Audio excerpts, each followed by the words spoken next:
Dude, okay. Well, you dropped that on us, and then Is it too early to not talk at all? about that? Sorry. Absolutely not. Yeah. I just find it very interesting. So there's a gap in my head between 1 year old and 8 years old. Yeah. In your mom sharing this with you. Yeah. What is she saying or not saying? Yeah. That makes, because clearly there's not a father Ever. between 1 and 8.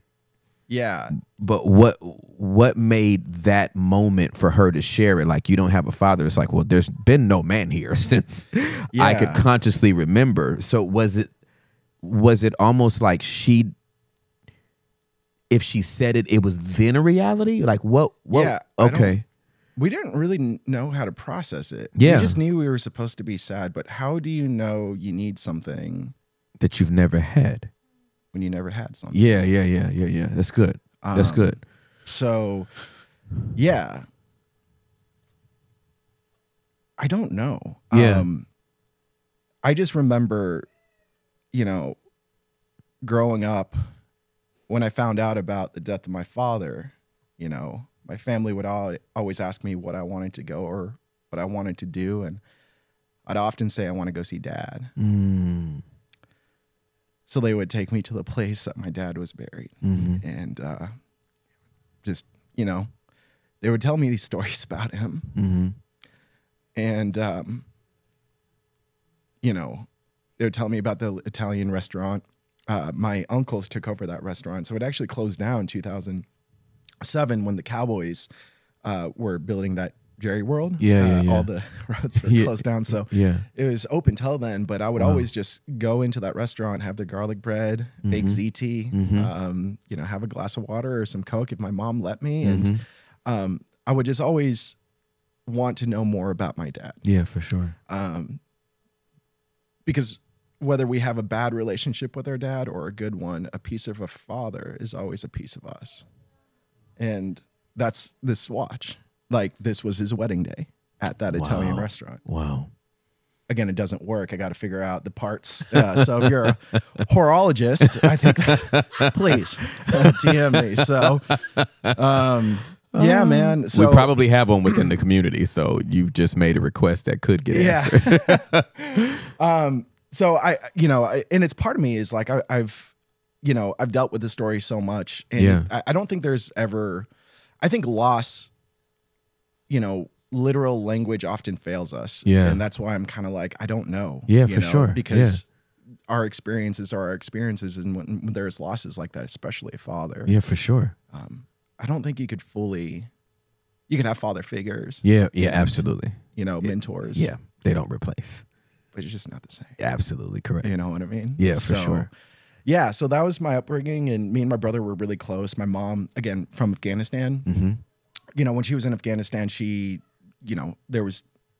school wasn't available for her, so she couldn't really like read or write. And when she came here, like, it was the American dream. It was all the opportunities she did not get back at home, and really for my father as well. Yeah.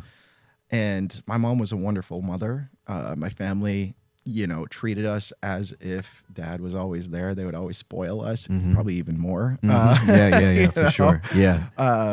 And overall, like, we just had a really great childhood. And my family was always really supportive because for the first time they saw me like love something like magic. Yeah. They're like, well, let's go to the Yellow Pages and see if there's a magician like around the area. Right. And I found a couple magicians and they taught me the trick of the trade. Yeah. And that's the thing about like even my world. There's no really like college or university to go to. Like, yeah. It's like a little fraternity. It really is. Yeah. It's the same way a disciple would find a rabbi. It's the same exact. It hasn't changed. Yeah. So really, like, if these kids, they would go to school and they would like learn Torah and Sefer. Yeah. And then if you're the best of the best, you would go to secondary school and memorize the rest of the scriptures. Right. And if you're the best of the best of the best, a rabbi would tell you like, hey, I think you have what it takes to take on a rabbi's yoke. Yeah.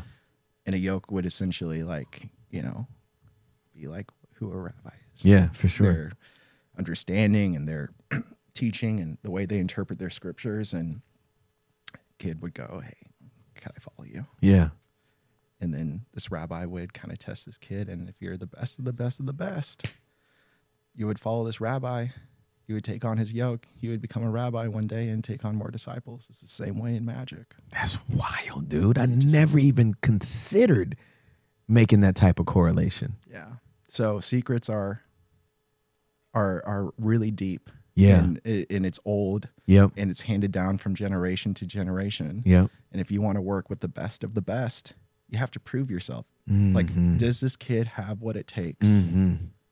So I could give him these secrets. Mm-hmm. And every secret has a weight. Mm. So does this guy trust you enough? Does this magician trust you enough to give you this secret? And you could follow him around for many, many years and become one of the best.